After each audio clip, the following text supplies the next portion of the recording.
சங்கீதம் 6வது அதிகாரம். கர்த்தாவே, உம்முடைய கோபத்திலே என்னை கடிந்து கொள்ளாதேயும், உம்முடைய உக்கிரத்திலே என்னை தண்டியாதேயும். என்மேல் இரக்கமாயிரும். கர்த்தாவே, நான் பலனற்று போனேன், என்னை குணமாக்கும். கர்த்தாவே, என் எலும்புகள் நடுங்குகிறது, என் ஆத்துமா மிகவும் வியாகுலப்படுகிறது. கர்த்தாவே, எதுவரைக்கும் இறங்காதிருப்பீர்? திரும்பும்.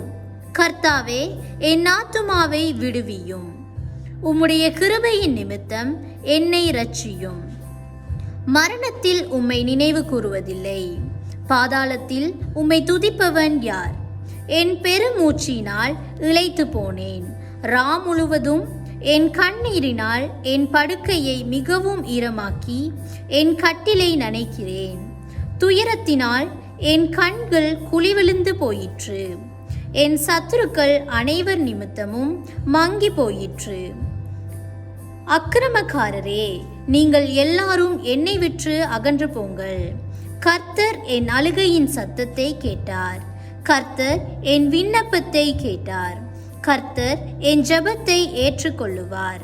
என் பகைஞர் எல்லாரும் வெட்கி மிகவும் கலங்கி போவார்கள். அவர்கள் பின்னாக திரும்பி சடுதியிலே வெட்கப்படுவார்கள்.